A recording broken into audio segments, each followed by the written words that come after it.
it's so important that when you do want to bring somebody in and you're like, I just want it to be a senior person. I want it to be a senior person. No, for sure I want to be a senior person. They haven't been doing the dirty work for a while, right? And they will come in and it'll be harder to retain them. I'm Hattie Willis, your host, and each episode I talk to an entrepreneur, investor, or startup expert to unpack their hardest moments, biggest wins, and hard-earned advice so we can shortcut our learnings as founders together. Hello and welcome to Not My First Guest. I'm your host, Hattie Willis, and today I'm joined by the incredible Neda Sahebelm, who is not only a founder friend who I very, very much love every time I see her, so this is about to be a joy for me, but is also an incredible woman in her own right, has been with a incredible startup, Multiverse, which went from really early stage employee through to unicorn status. And so there is a ton I want to go into today about what founders who aren't operating people should be thinking about earlier and how to start thinking about getting support. Where should you get support to scale? Because I think this is a bit of a under talked about space. Mm-hmm. We talk a lot about growth and marketing and fundraising, but actually not that much about the operations, right? Mm-hmm. Did I miss something really juicy in the intro? No, the company I was at was Fox and Geo. Beautiful. Not that. Are we like live? We're live. Oh my God. The company I was at, that was the card, right, Disney? was Fox and Geo. And then you nailed it. What I do with Keshty, when we're on a mission to diversify tech at scale through scale, is offering fractional COO and scale advisory to minority founders. But I think you nailed that intro. I'm happy to expand anywhere, but you did great. Oh, and I did miss something exciting that our listeners will like, which is that you are also an angel investor. Sure am. Invested in some incredible companies, often on a really impact mission as well. So I want to get your take as an angel coming up later. Yeah. Let's start with some juicy questions around what do you see that founders are getting really wrong in the early stages when it comes to the operations of a company? And like, when are they getting it wrong? Is it like at the idea stage? When are they messing up? Yeah. And how? Yeah. Great question. I have seen the journey from very early to, like we said, an acquisition. There are milestones in which founders have all the tools and all the support in the world, but because they're founders, they're busy and they're thinking of lots of different things at one time. So it's easy to overlook some of the major scale blockers. And I suppose the beauty of kind of the work that we do is helping people get it right the first time. So from that lens, I would say from the idea stage, having too many ideas already makes something quite unscalable. Yeah. So it's not to say don't be receptive to your ideal client, and if they give some feedback and they make some suggestions, feel free to take that into play. But it's really, really important at the early stage to validate a product or an offer, test it a few times, make sure it works before you take it out to market, then get some feedback from the market before you even think about adding another product lateral or taking it to a different region or trying to understand, a different kind of customer base. I think that at the idea stage, that's where founders can often get it wrong. When you go a little bit later down, I've seen it go wrong at team. Not putting the right people in the right roles, not even creating the right org structures to sustainably scale, putting the wrong talent in the wrong regions. And then when you do get the right talent in the right place at the right time with the right role and the right structure, if you don't have a mechanism to sustain them, how do you help them progress? How do you keep them engaged? How do you get them learning? Then you're going to fail at scale that way. So that's the kind of whole myriad from idea to end. There's so many opportunities to not get it right. For us to dig in on. And actually interesting as well, you mentioned the kind of international expansion too early. Daniel Sorko came on the show and talked about stats on there being a inverse ratio between earlier stage founders thinking they were going to expand to the most number of countries in the next year versus later stage are like, maybe we'll just add one at a time. That seems more sensible. I want to go into your experiences with like when to start thinking about adding people. Because my experience with founders, and definitely myself, is you tend to hit a few blockers in the really early stages, right? So one is like money. So how do I know when to add someone, like when I can afford it? Because often it feels very chicken and egg, right? I want someone to help me with sales. I want someone to help me with marketing, but I don't have the budget because I need someone to sell or market so I can have the budget. Any takeaways on that piece? It really depends on how you want to stay funded. So, and I'm not saying anyone should run with what I've just said. It's not like if you want to go get VC backing, you get £1 million in one go and just go nuts. It's not like that. I would say every great founder could start by doing every job themselves before they decide to hire. It's a great place to start. So if you have a co-founder and you know that you've got a selective set of strengths and you can look after particular domains, grand, but do every job that needs to be done before you start to hire. And then once you've got a little bit of recurring revenue, a little bit of capital coming in, it's really helpful to do a little exercise. I call it this almost like, I don't want to say, little quadrant, right? And in the quadrant, I would always get a founder to think, what do I love doing and need to continue doing, right? What do I love doing, but I don't need to be doing? So it's not great use of my time, takes up way too much energy, but I love it, but I do need to give it away. What do I hate doing, and I also don't need to be doing? And then there's what do I hate doing, but I have to do, right? And the ideal sweet spot is you find a role that answers to the things that you hate doing And shouldn't be doing. The things that you love doing, but you shouldn't be doing, right? For a while, you'll have to still continue doing the things that you hate that have to be with you. And I would always say founders should keep the thing that they really love and they should be doing anyway, because that's going to sustain your motivation. So yeah, it really is finding that sweet spot in time, in the sense of who should be your first few hires. But again, it's such a complex, there's no right answer, right? So we could dig into that for days. And I feel like it's something that founders just get. Normally at the point you're hiring, you're so desperate for someone. But then there is also this challenge of, if you've been doing the role, as a founder, I think we're typically really good at doing a role like just enough. And then you get in someone because you want them to do more than just enough, but you don't adjust your time expectations for how long they're going to spend doing more than you used to do at a better level. And so you're like, hang on, but this used to take me 2 minutes. And you're like, yes, because you were doing the equivalent of a, Pictionary style game drawing versus like they're doing fine art, like slightly different. It's a good analogy. And yeah, so any advice to founders who are starting to try and outsource, but finding that process that they keep thinking to themselves, oh, it's quicker just to do it myself? Give away your Legos. My advice.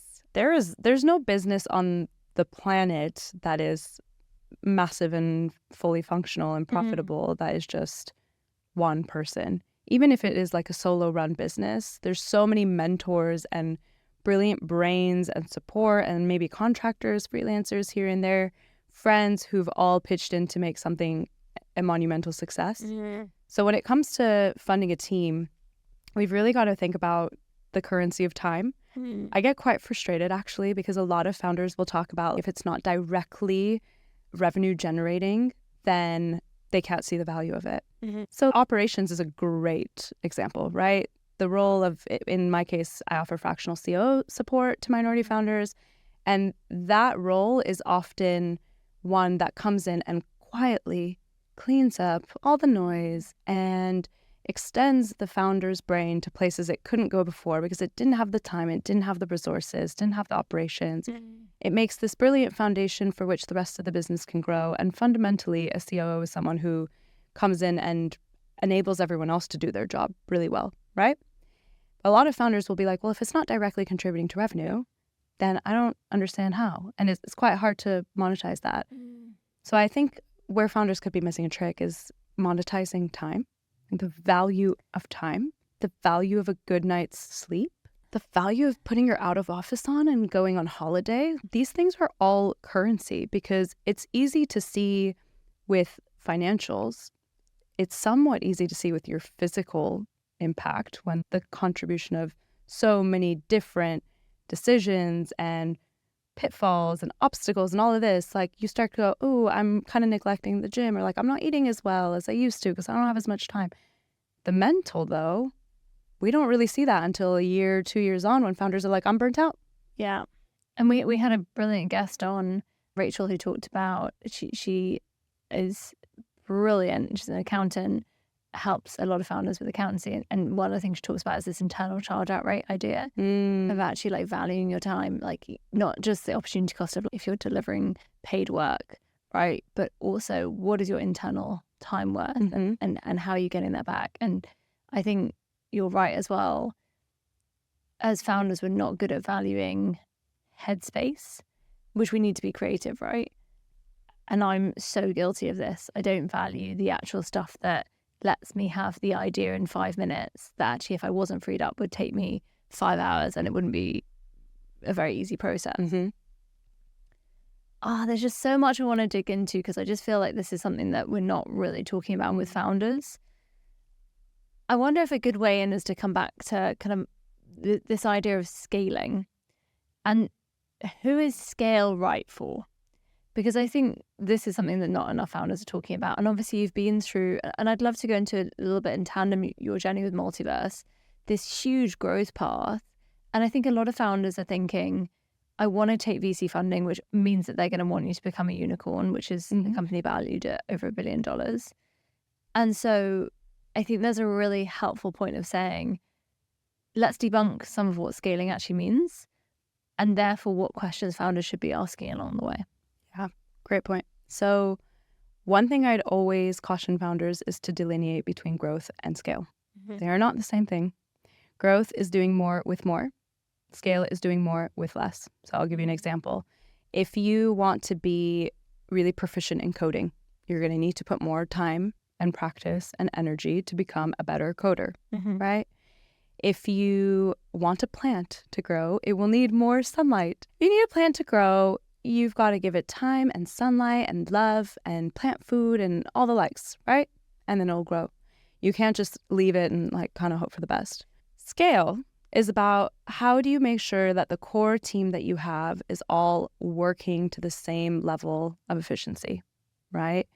How can you use email marketing as a great example to get one message you would normally have to write out and send to 1,000 individual people, and with a newsletter, you can send that to all 1,000 people in one click, right? Yeah. So it's about how can you achieve more impact with less. And I always come back to this as a little personal idiosyncrasy about me, is that I grew up working class. And there's something that's really cool about living life in like a, how can I make all of this happen with the very little amount that I have right here? So it's that way of thinking of how can I achieve brilliant success without having to do loads. And what I often find with founders, you're all doing great. You're doing your best, right? But sometimes really expensive solutions seem like the best way to do things, and they're not. So let's use ops as an example. Lots of people go, I must use Notion. I must use Monday.com. It's the best. All of these, it's not Monday.com, right? Just Monday. Not Notion, Monday. Yeah. I must use Notion. I must use Monday. I must use these like really expensive softwares, and they're all grand and they do really nice, sleek things, right? But what could you achieve with the free version of those things? And by the way, Notion has a 6 months free for founders premium, which everyone should be using if you want it. There you go.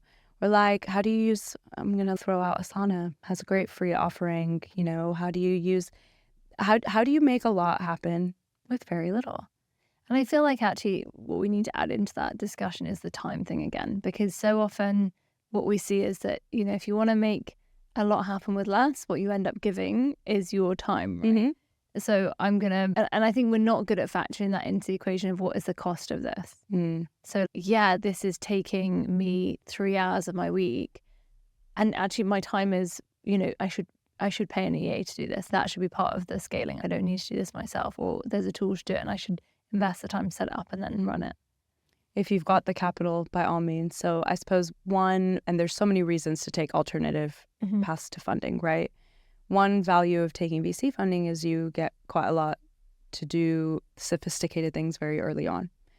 But what ends up happening then is a lot of companies will kind of inflate in different teams. So all of a sudden they'll be like, we're going to put a bunch of money into our go-to-market team, as an example. And we're going to sell. The more and more people you add very quickly to that pot, the further actually you get away from your product and how you're delivering it, right? So if you had certain cracks at the start of your journey, which every company will, maybe you have a product that's like, all right, but it's still being iterated and getting better and better and better.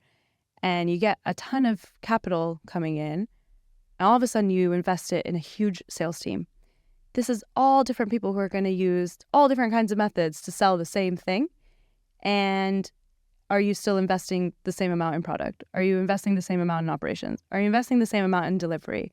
Because if we keep selling, then how are you going to be able to sustain and match the demand at quality, at pace, if you're not thinking scalably from the start? And we see this a lot with like companies invest. And I actually get asked this a lot. Why do I hear from some investors they don't want me to spend their investment on marketing? And I always say, like, it's not actually about them not wanting to spend it on marketing. It's that they're worried that you've got a leaky bucket, that actually like your product has really high churn. And so you can acquire a ton of new customers. They're not going to stay. It's a total waste. Or you don't know how to actually test these. You haven't tested the channels. So like, no, I don't want you to spend a fortune on a channel that isn't proven. And actually there might be a cheaper, better one that can work. What were some of the learnings at Multiverse? Like, what were some of the toughest moments in that process? Because I feel like that's a long journey. You went from like really early employee through to unicorn status. How long was that period, by the way? How long were you there? About 5.5 years. What were some of along that journey, what were some of the standout moments of what was hardest, maybe that you didn't expect to be hard? So when I started at Multiverse, obviously it was pre-seed, and then in about 5.5 years' time that I was there with my tenure, we experienced so many different funding rounds and then became a unicorn, right? In that time, it was also very much the VC energy of grow, almost like grow at all costs. And what was nice for my journey as a leader, really specializing in scaling teams, was I was given a lot of leeway and capital and trust to build out the ideal teams, right? The ideal teams with the people that I'd love to put in it who are brilliant, greatest talent of all time. But very quickly overnight, that tune changed. And my guess is obviously like Silicon Valley Bank was a big wake-up call for a lot of people in tech. Yeah. So what was a narrative of grow at all costs, it's okay if you're not profitable or revenue generate, whatever, was the messaging to everyone in tech. Huge market shift. Right? All of a sudden was like, well, you're not operationally efficient, or why aren't you focused on profitability? Or And it's not to say that this is specific to Multiverse. It was very much the narrative across the market, right? But imagine working in one kind of way, which is just like inflate, grow, expand. And all of a sudden it's like cut or get really, really clear on how do we make things operationally efficient? How do we focus fully on the product and on profitability? Did we hire too much? Did we hire enough? Did we hire the right amount? These were all questions that we didn't really have to ask as much until that time came. So yeah, I would say it was probably the best learning experience in terms of becoming really abreast of market changes and knowing so much about the expectations set at different stages of VC funding. What I would advise to other founders who, you know, look at Fox.Geo where I was at and are like, I would love to be acquired, or look at Multiverse and go, oh my God, I'd love to go from pre-seed to a unicorn. I would say that those are really unique circumstances and they're great to aspire to, but you shouldn't try to emulate every single part of that journey and expect the same result. It's very important now that the market has shifted. I've actually liked that it has shifted. Agreed. That there's so much more focus on product and traction, and do you have recurring revenue, and do you have client loyalty? Like, do people want to keep buying from you? It's forced so many other companies to be incredibly creative and have a good product, whereas before you could probably have an average product, and if you had the right team, then you'd be great. You'd be fine. It's not as simple anymore, and it shouldn't be easy for loads of people to become a unicorn. It should actually be quite hard. We know that it's like 0.00006% chance of becoming a unicorn, right? I do think we've slightly missold everyone PPI, and this is what you should aspire to be. Like, really? And also, does everything need to be $1 billion company? Like, I don't think that will make every founder happy. I don't think that's exciting for everyone. I think there's this challenge for founders of, again, chicken and egg. In order to get funding, having a shit hot team is pretty helpful, as well as traction. And I agree with you, the traction has become, luckily, so much more important. But I think for lots of founders listening, they'll be early stage. They'll be thinking, I don't have a team. And I'd love to unpack with you, I guess, two different elements. One is the fractional piece, because I think, how do I put this? Well, I have in my network a huge number of fractional CFOs, CMOs, COOs. I rate so highly, and I'm like, I genuinely think it's an exceptional way for founders to get access to someone like you just can't get full-time, and you don't necessarily need full-time right now. I think it's brilliant. I also think there are a lot of people who are now branding themselves at that I think is a bit of a hard thing for founders to choose. Who do I trust with this really important part of my business that I really need advice I can trust on? And or when do I hire, and how do I hire someone who is outsized to my budget for them? Like, I can't afford to pay the market salary, but I think they're going to be the most exceptional person who can grow this team. And by all means, I can ask those as two separate questions, or you can take them as one. I would say fractional talent is great if you have a clear need on something that falls into that quadrant bucket again, that you hate doing and don't need to do. You also love doing, but need to do. And a lot of founders love strategy. They don't need to do strategy for every single part of the business. True. If you come from a go-to-market world and you're really good at selling, then you should keep strategy. If you love doing that and you should keep it, then you should keep it. A lot of CEOs will come from that background.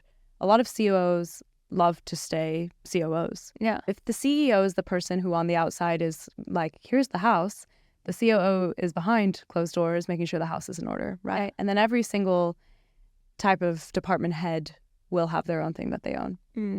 I find that it works really well to take on fractional talent if you have a clear need about what will be game-changing for your business. And if you're a reflective founder who is like, I've just never touched ops in my life, or I've never touched finance in my life, but I'm about to go raise a round and I want to make sure I get this right, I need a fractional CFO. Yeah. If that's not your bread and butter, then the amount that you're paying a fractional exec for the premium of exceptional experience that they've gained, because they've been in the trenches in those places so that you don't have to, right?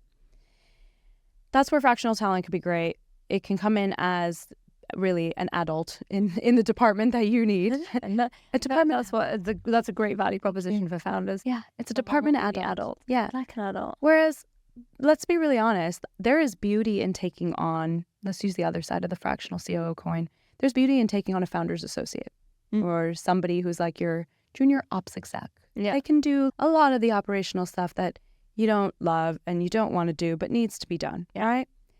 But they've never scaled a business before. They've never seen something go from 0 to 1 or 1 to 2. Yeah. So they're not really answering today's problems with tomorrow in mind. If the founder is like, hey, can you schedule a meeting for all of us? Of course, your founding exec is going to do exactly that. But your fractional COO will look at all of the meeting cadences you have and be like, some of these can be an email. Some of these too long, too short. These don't have a purpose. These don't have clear agendas. Here's how we're going to communicate moving forward in this business. They put ways of working in place, which is just a strategic lens that is less tactical and executing on a task, right? Of course, the financial difference that you're paying is you might take on a founder's associate or a junior ops exec at 28 to 35K, right? But they're coming in as like an adolescent. You will have to spend time training them and developing them and helping them learn your brain so well that they can execute on things. And that will take at least 3 to 6 months. Yeah. So if you don't have 3 to 6 months, you can pay a fractional exec to do that and then some on the strategy. What you won't get is someone that you've built up and developed into your business that becomes part of the furniture. Yeah. Which you would get with a more junior exec if it does work out. And so say someone is making the choice to go, okay, I think I need this as a full-time hire. We're not talking founder associate, we're talking like senior hire, but I can't afford them. How do you do that? Because it happens, right? But how do you get someone on board? What are the options? I think it's important for founders to, because I'm always thinking like, when do I bring them on? Wait until I've raised and I can give them much better options. Do I give them more equity? What are some of the things that you would be challenging founders to be thinking about and asking in that situation? I have a hot take, which is please stop hiring really senior people at very scrappy stages of your startup. Ooh. And I'll tell you why. One, very senior people will be used to, I mean, they had to get there that way. They will be used to having budget and resource allocation to work with, right? Look, if I went somewhere as a full-time VP of Ops, Director of Ops, COO, whatever the title, right? Someone senior in Ops.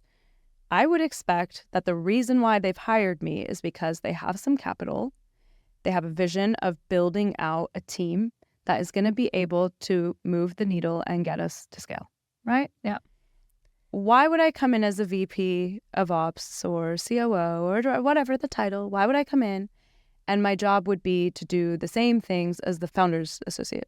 But it then feels, I think, for founders quite chicken and egg, right? Mm-hmm. It is. You know, I need to fundraise to pay for the talent or give them the budget, both, right?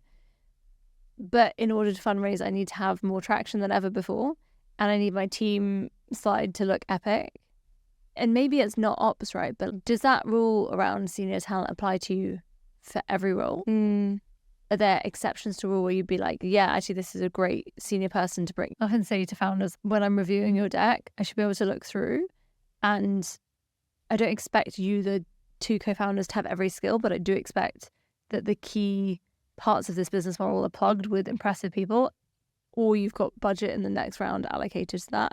But then you have to convince me you're able to hire quite quickly, because investors don't want to give you their money and you sit on it for a year, right? That's not a good investment. Yeah, there's definitely teams where there's more or less of that. Let's use go-to-market as an example. Like, you're not going to hire a VP of sales to come in and do business development, lead generation, go out there, close the deal and sell. Like that, not to say they can't, but they just haven't had to do that for ages. And so if you're looking for someone who's going to set up a bunch of meetings for you and it's founder-led sales, it'd be quite insulting to hire a senior salesperson, right? Even if you're like, that's what I need. And actually on the sales point, like I should say, I've seen it go wrong so many times where founders try to outsource the sales because they don't enjoy it, but actually it is still founder-led sales, and it's too complex sales to actually repeatedly outsource at the beginning. Yeah. But what about something like marketing?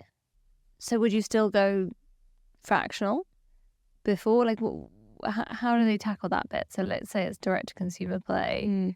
It's not founder-led sales, and you don't have a marketer on the team. How about that? Yeah. Look, I've seen founders pay extortionate amounts to marketing agencies. Yeah. And so I'd always say having someone in-house who really understands your product and your brand, knows the positioning, that's a great hire to have internally. Yeah. What I would question is to what extent you need a very senior marketer as one of your core marketing hires, right? Like, if you know that most of your ICP is on LinkedIn, or if most of them is on Instagram or whatever, you might get somebody who specializes in socials for that thing that can then also be developed into a head of marketing. Yeah. But they might know something really, really well, and it's a great growth opportunity for them to also learn the other bits and pieces. What I would then suggest or expect, actually, from an angel investment lens, is that they have people on their cap table, or they have advisors or non-exec directors, mentors, whatever. And so just for clarification, for anyone who doesn't know, someone on your cap table is basically someone who has equity in the company. Yeah. So it could be an investor, it could be an advisor who you've given equity to. Yeah.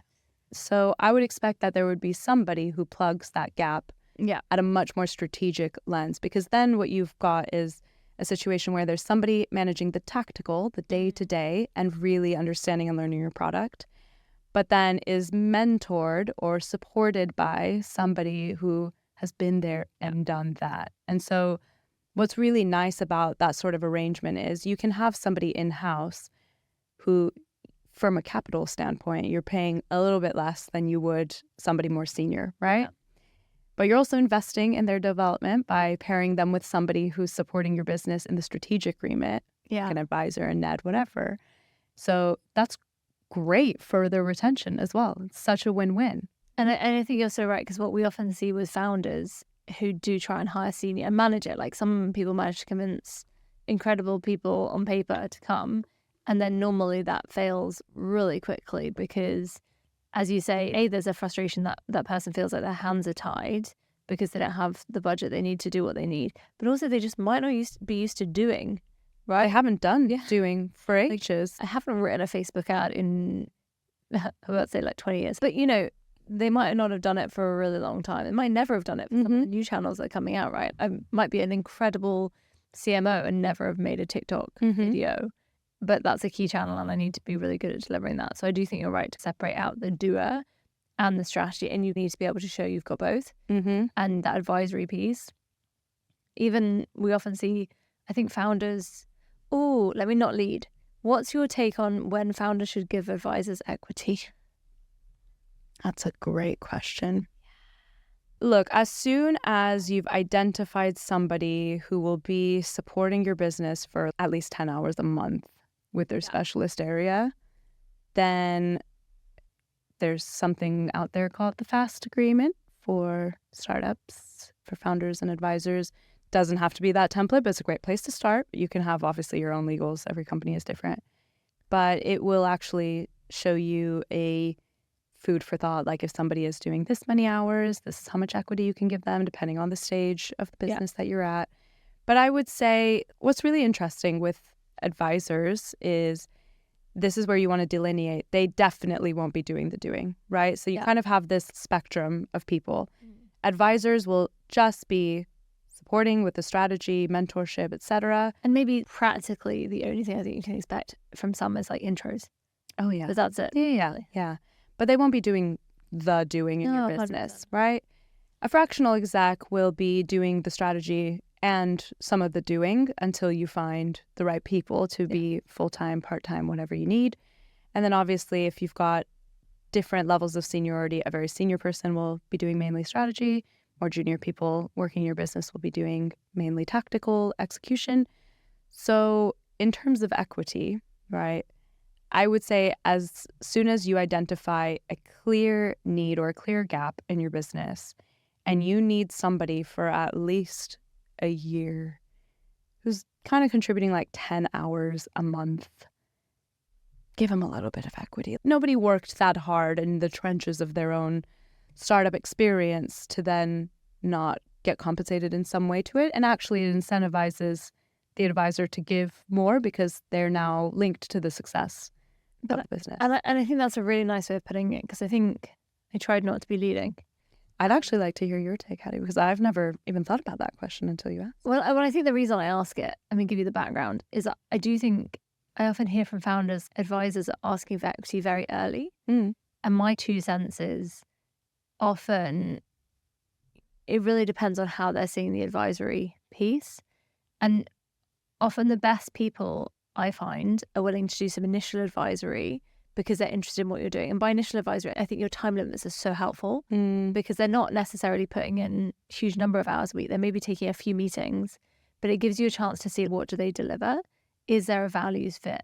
Is their advice digestible for you? Is it helping you? And they can see also the other way. Are you coachable?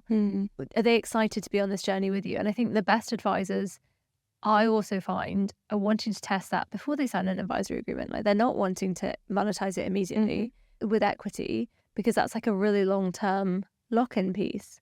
And so I think often I get a little bit worried when someone's, we're thinking of bringing on advisors and we're immediately going to give them equity. Even if you're giving equity to someone, you should vest it so they get it over time, which is, again, you can have as part of your advisory agreement. And there's some great templates as well.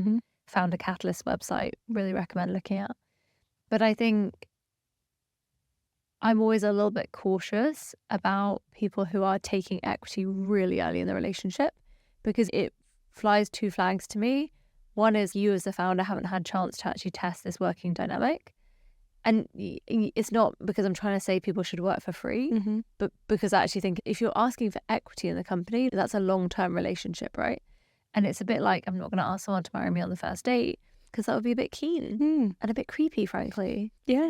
Like, especially, not me. Me and my boyfriend were like, date 2, let's be exclusive. But normally in London, your exclusivity takes a year. Yeah, that's very true. For early stage, I think a 3-month cliff is what I've seen. A cliff is basically you don't accrue any equity for an agreed period of time. And then once that cliff happens, you start to vest, which means you start to accrue equity prorated to the time of your schedule. Yeah. That's a lot of jargon, so let me make it even easier. If Hattie, you're going to work with me now. Woohoo, you're going to be my advisor. Can't wait. And at the moment, I own 100% of my company. Yeah. So maybe I'm going to offer you 1% of it to be my advisor. Oh my God, generous. I'm very excited. But I tell you that I would really like the advisory relationship to have a 2-year vesting schedule. And the cliff is 3 months. So that means we may start to work together for the first 3 months. It's almost like a probationary period, really. We start working together for 3 months. We like it. Things are going really well. Great. Now from month 4, you are accruing that 1%, but prorated to 24 months. Yeah, because I've seen it as well where you can start earning from day 1, but if you leave within that 3 months, you lose it all. You can also have it where maybe even if I was there for a year, I'd earn 0.5% because I didn't leave within the first month. But and I think this is really important just to explore. Basically, there are things in your power as a founder that mean that you can have a period where if it's just not working, you can get it out and save for the investor. And there's a way to protect the vesting as well against key milestones. So if an advisor is promising certain things, a level of introduction, practical support, maybe it's even just preparing for and turning up to board meetings. If they're not delivering on that, you can say, hang on, you've broken the terms of our advisory agreement and you're not going to get any equity. Yeah, absolutely. And I'd bring this back to that whole scale conversation in the first place, because it can be really, really tempting to only find advisors who've done the 0 to 1 journey many times. So very much like we've got an idea and we took it to market, right? Because that's the phase of business that you might be at. Yeah. But I'd always encourage there to be at least one, if not more than one, advisor in your board who has seen the 1 to 2 as well, has taken the company, whether it's a new region or to an exit of some kind, like somebody who's done that bit, because they will be able to answer questions about how you put things in place today that prepare you for tomorrow.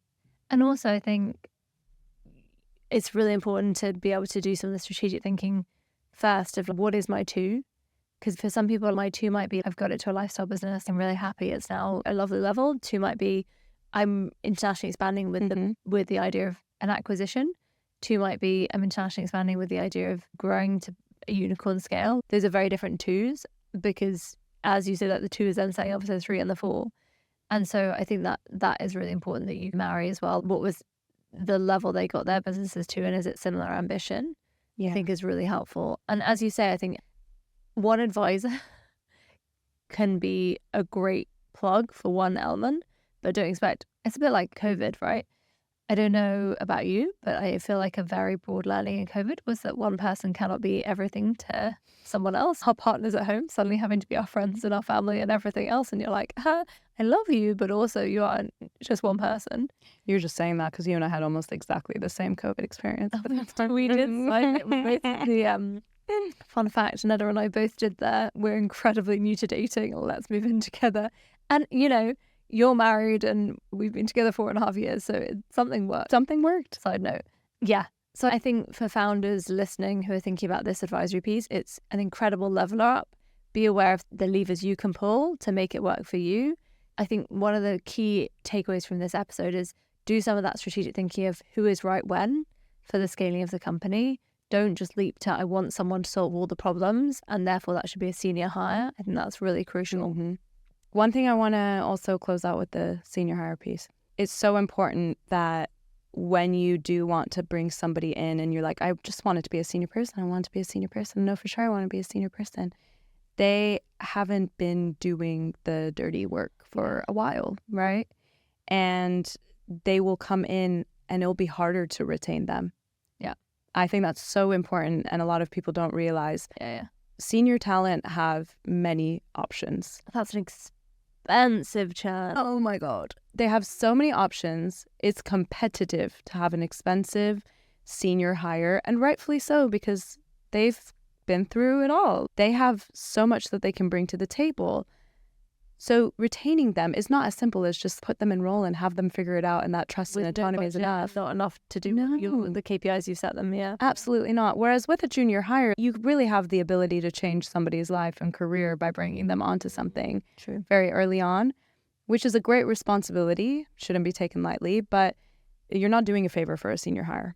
And I think it's really, really important to just underline for founders that if you're planning to take on a senior hire, the baggage that comes with it, it's all good baggage, but is so much more incentive to stay. Yeah. So many more ironed out retention, progression. How do you keep them learning? How do you keep them developing? For a junior hire? For a senior hire. Isn't there so much more you need to think about? Yeah. Believe it or not, because the junior hire is learning everything from scratch, right? They're doing everything for the first time. Yeah.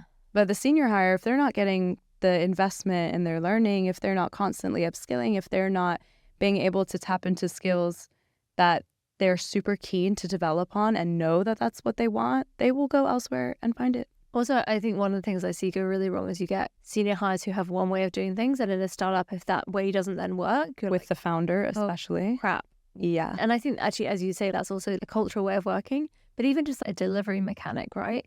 So much is unknown in startups about what's going to be the right marketing strategy. And so if you have someone who you've really invested in and you need to pivot marketing strategy, you thought it was going to be paid ads, it's actually content marketing. You've got a marketer who's obviously a CMO will probably be able to do both, but like you do want to have enough flexibility to change strategy, and someone who can change strategy because their whole career isn't built on one strategy. Yeah, absolutely. So when you get somebody who's really senior in, we talk again about time. Yeah. It takes months to find the right person. Yeah. You've then spent probably 3 to 6 months of their salary in the probation. If it's a senior hire, it's definitely around 6 months in the UK. You've spent all that money on their probation period. And if they're not happy and they leave, you've just wasted probably 9 months to a year looking for your perfect person. How much time and money that's cost you. It's insane. And then you don't hit your deliverables. Yeah. And then you have to do it again. Well, do you have money? So it's something that I would say don't take lightly. It's not just a, great, okay, we've got a little bit of budget now. Let's use a different one. Let's go get a VP of tech. Yeah. And then be like, can you fix the bugs that are in our app, version 1? It's not a good use of their time or their skills or your time. So it's really important. Org design, I know, is the least sexy topic for a lot of founders. To me, it really gets me going. But if you don't know how to design a scalable org from day dot, then speak to somebody who does, because it's the one thing that people don't think about. And it's the best investment you could ever make is thinking about your org design. So coming back to this and maybe taking the two in tandem, right? You're trying to design an organization that works. You're probably not quite finished doing that in one location, and now we're looking to move to 5. Let's talk a little bit about some of the mistakes. I love talking about international expansion. I love talking about international expansion. Okay, where do you want to begin? I think let's talk early stage mistakes, like seed. You've just got... Don't expand. Great. Next, Series A. I want to be so clear that the target should be received revenue. Repeat customers who are satisfied and you have upsold in their businesses. You've expanded your offer to their business. If you can do that for 2 years, I don't want to put a time on it because every business is different, but if you can do that for enough sales cycles, depending on how long your company's sales cycle is, and you can do that well and you keep improving and you keep getting better, then great. You can think about whether there's an appetite in another region. I think a lot of people think that the US is the sexiest place to expand to. It means you can get US investment. I mean, and US investors alone, I know, I'm from California, but the US is 50 states. Yeah. I just want to remind everyone who's US expansion that there is legislation for every one of those states. It's like saying I just want to expand to Europe. from the US. The UK is very different from France, which is very different from Italy. It's not even just how you can license and the legals of your product out there. It's how do you hire people out there? Because let's use Europe again. The employment laws here are very different from, again, France, again, Italy. There's different employment laws in the States. There's federal, there's state laws. These are all a whole hullabaloo. And so if you're going to expand, so I guess let's bring it back to something tactical founders can walk away with. A, do you really have enough traction? Do you really have enough repeat customers and recurring revenue? 1. 2, and I think the recurring piece, international expansion, let's be real, comes, as you said, with legal challenges. It comes with supply chain challenges if you've got a physical product, or people challenges like tech and scalability. You've got data challenges, all sorts. And then cultural challenges and marketing challenges and how you position might be different. Cyber protection. We could go on for days. There's so many. And so one of the challenges that I often see is like founders who haven't even found a repeatable way to sell in one market are going, okay, we're going to solve this by going to other markets, but you don't know what works here. How are you even going to try and work out what's different because you don't even know what's working? Absolutely. I mean, I'd hope from a product side that a lot of founders are thinking about certain measurables like user experience with their product, user feedback. And that said, I've heard some smart ones recently where founders have almost gone the other way around, where they've been like, I'm based in the UK, but actually it shouldn't be our launch market. For really tactical reasons. So one was a company that was selling a food that every time they tried to explain what it was in the UK, everyone was like, what is that? Whereas actually they found like Southeast Asia, it's super commonplace. People love it. It's super desired. There's no education gap. And so they've had way more success, way faster by pivoting from let's target the UK to pivoting to like, let's get it. And now they've got into stores and they've got distribution and they've got sales numbers in another market. Now they're looking at, okay, maybe we do bring it to the UK. What's different? There's this education gap. How can we solve that? But we've got these proof points internationally. And so I think I often say to founders, you just need the strategy of why you're starting, where you're starting as well. Yeah. My number 2 reason, and I'll actually then bring it back to number 1.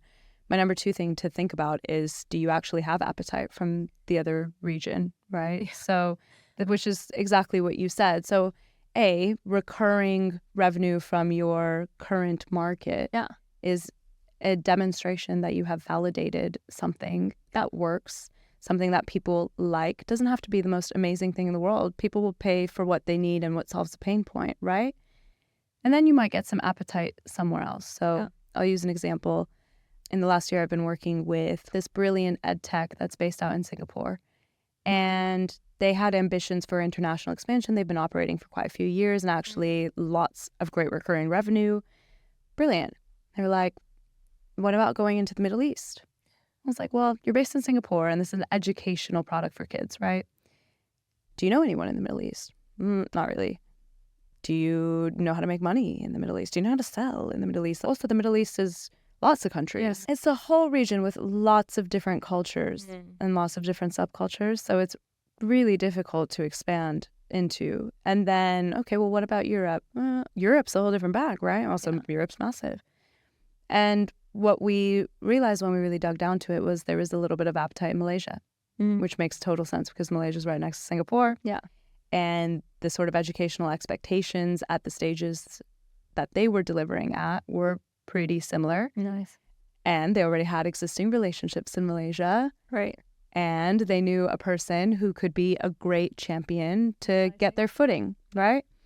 So we expanded into Malaysia, which was great. I'm really pleased for them. And that was a smart way to do it. But I think my advice would just be, don't focus on the shiny. I know the US is shiny. I get it. But a lot of people also don't realize, and I feel like I can say this as an American, in America, people do not still pay for something if they're not happy with it. If you've got recurring revenue here, grand. But if you've got recurring revenue in the US, that's a different milestone because people will very quickly just be like, I'm not paying for this anymore. I'm not happy. I'm out. So whilst there is a high risk, high reward component there, you could get loads of investment from US investors. You could get loads of US buyers. They're also very quick to not put up with or fund something that they're not in favor of anymore. So just don't really focus on the shiny. Follow the recurring revenues. If you've got a good product, grand, keep doing what you're doing, validate it in your home market. 2, only explore where there's clear appetite. So if a few of your companies also have a base in France and they're like, we'd really love to expand this over to our team in France, and you're hearing that multiple times, then that's a good consideration. But just because you met someone in the US, I'm going to use California again as the bait, like, who's like, wow, that sounds so cool. I love what you're building. You should definitely send me your like, don't be like, oh my God, we've now got an in the whole US. You don't. We're enthusiastic people. We get excited about things, and that's great. But that doesn't mean you should just go and expand into the shiny places. So important. Okay, we're somehow nearly out of time. Can't believe it. I know. I'm so sad. I want to ask you, I'm going to do 3 quick fire questions. One of these was not on the prep list. Oh, great. The first one, which is not on the prep list, because I don't ask everyone who comes on, but I think is a helpful way. And we mentioned you're an angel investor. And if you're interested in angel investors, we have some incredible previous guests. Andy Ayeem, go and have a listen. Marcus Exel, Ash Phillips, all talking about angel investing. I think Ned is some really good names. Yeah, Neda loves them all. We're like, it's a tight-knit group. But what I want to ask you is, what is the number one piece of advice you find yourself giving your investments once you're thinking of investing? So, caveating that I'm not a super prolific investor. Yeah. Obviously, I've talked a little bit about how I grew up, and so I didn't have this endless pot of capital. Very much started from zero on that, and I'm still learning as I go. But I spent a lot of time researching before I did, and was very clear on my thesis and the types of founders I wanted to invest in. So I would say, because I've bought in so much to the founding team by the time I make that investment, the advice I end up giving them is to start org design early. I love it. You know, and org design doesn't just look at the types of roles and the types of people. It also really looks at how much time you've got before you run out of cash. Yeah. Your burn rate, how much are you spending every month, and are you receiving that back? And there's actually a lot of CFO-y overlap with the COO. So my advice is start thinking about org design early. In your perfect world, what would it look like? Okay, today with the capital that you have coming in, what can you achieve that's still that level of impact? Yeah. Next question, penultimate. What is the best piece of advice you've ever received? Kind of cliche. Well, I'm not going to say that, because shout out to my mom. She's the one who gave me this advice. Very young. Some mom advice on the podcast. But her advice was a little cliche. Shout out to you, Mom. Original. Good advice. Mom, from day dot. I was an only child, right? So I took rejection quite personally. Because like when you're an only child, you don't have siblings to pin things on. You just have to really take the brunt. Rejection incredibly personally, and I'm definitely not a child, so you can't blame it on that, Neda. We just don't like being rejected. But, you know. Fair enough. Carry on. You know, we really take the brunt of the responsibility when you're an only child, but fair play. I would take rejection very, very personally. I would think it has something to do with me. My mom, bless her soul, put me in acting and improv and stuff. So good. Yeah, but I was definitely in my awkward, quite ugly stage when she did that. It was a great character building exercise. Thanks, Mom. But all of this to say, Mom taught me very early on that rejection is not a no, it is a redirection. Nice. And I know that that's a little bit like, okay, fine. But it's actually really shaped how I've done everything in my life. Even when I moved to London, I didn't have the right to work, and I had to graft quite hard. I had found my first proper job during Brexit, when no one had the right to work anymore. Congrats. Yeah, thank you. I had to go through resident labor market tests several times to prove I was the only person in the country who could do this job. I was rejected for so many things. And then, obviously, when I started my own business then, I was rejected hundreds of times before I had my snowball moment. And it's not to say you should take every rejection as, yeah, it's a great learning opportunity. Like, I definitely had some ugly cries. Oh, yeah. Through some of those rejections. That sounded like I was saying you were ugly crying. I also ugly cried. Heck yeah. You know, have your ugly cry. have your, for me it's crisps. Have whatever your vice is. Do the little naughty thing to feel better. Just like chocolate, that's not a vice. That is the vice. If mine is crisps, chocolate's a vice. Neither of them are vices. Wow. Whatever. My point is, rejection is a redirection. And once you've had your moment of I'm sitting with my feelings and it sucks and it's triggering things from my childhood that made me feel rejected and whatever, after that, just go around the thing. And also every time I hear a no now, I'm like, it's a no, not in this way, but it's not a no. I'm just going to find another way to achieve it. Love it. Final question. What are you proudest of? I would say, look, growing up, my parents were refugees, was a working class kiddo. I didn't really have role models. Mm-hmm. And something I'm really proud of that's been a vein through my life is I genuinely love people and I love seeing people be successful. And I've curated some incredible relationships that at every stage of my life have really gone to bat for me. And I'm proud of that because I've never treated those relationships as transactional. I've also gained quite a good muscle for not investing in relationships that feel transactional. 100%. So, when it came time to not having the right to work here, needing a job, when it came to getting promoted, getting new opportunities, and then finally starting Keshty, which honestly, if you had asked me if I was going to start this thing like years ago, I'd be like, I'll do that maybe when I'm in my 40s. Spend my 20s and 30s building my career, and then in my 40s go and start a business.